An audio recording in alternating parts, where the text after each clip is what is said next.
Hey, time for Analyze Math and History, and we are going to take a look at the substitution and elimination. So in the past videos, we've been learning a lot about systems of equations and Algebra 2 related content.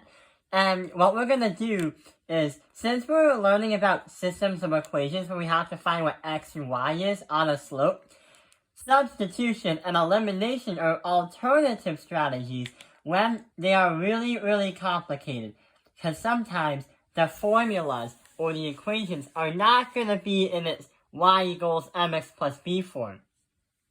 So which one is it going to be, substitution or elimination? Well, we have two problems, and this one is the first.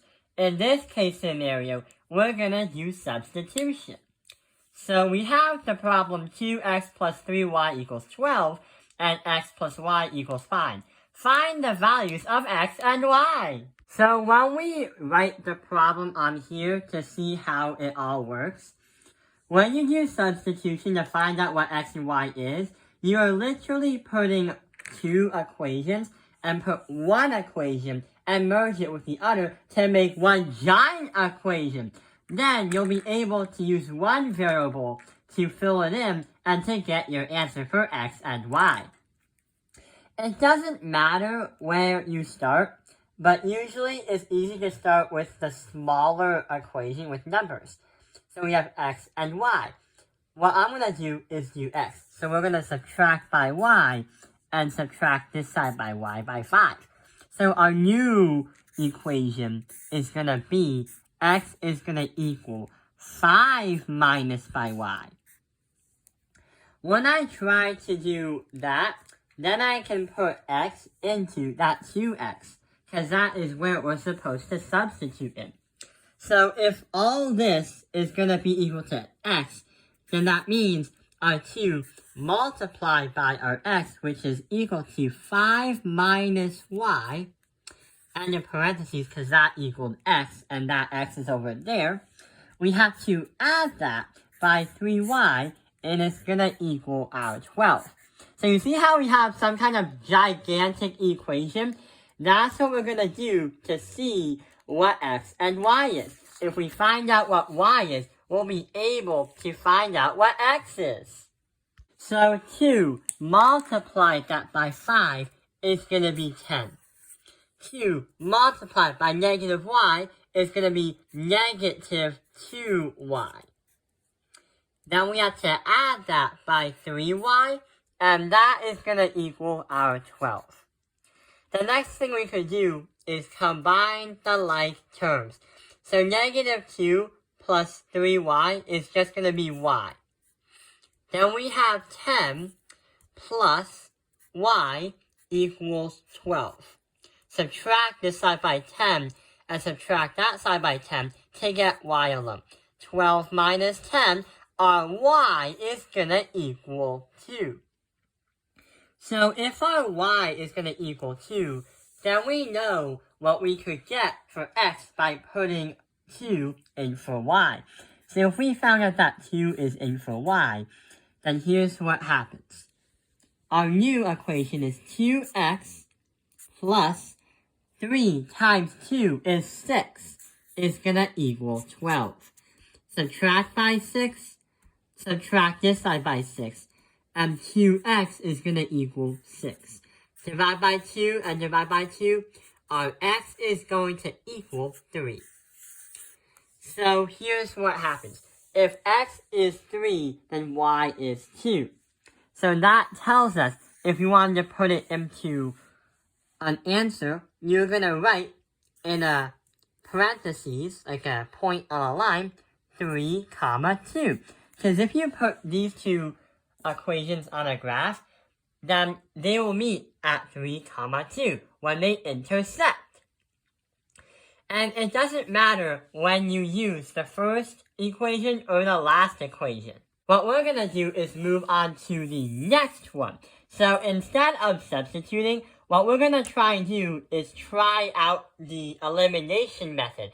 And when you eliminate a variable, that will work because if we find one variable and eliminate that other variable, then we'll be able to find out what one is, and we'll be able to find what the other one is by plugging it in. So we have 6x minus 2y equals negative 12, and 4x minus 5y equals 14.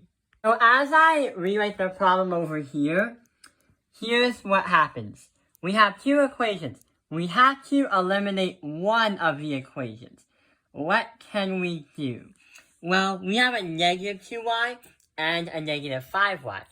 If we put these two variables by multiplying the equation to make it equivalent to another equation, we'll be able to cancel them out when they're the opposite. Here's what happens.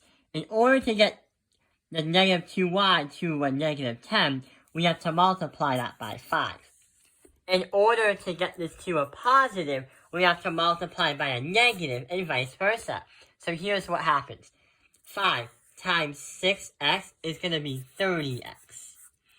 And 5 times negative 2y is going to be equal to minus 10y, or negative 10y. And 5 times 12 is going to be equal to 60. So this one is equivalent to the one on the top. And to the bottom one as well. Negative 2 times 4x is going to be negative 8x. Negative 2, multiply that by negative 5y is going to be a positive 10y. And negative 2 times 14 is going to equal to a positive 28. Since we have a negative 10y and we also have a positive 10y, here is what we can do. We can cross these out because they are equal to 0. So now, here's what we can do now. 30x, then we have to add that by negative 8x. That is going to be equal to negative 22x. And 60 plus 28 is going to be equal to 88. What is going to be for x?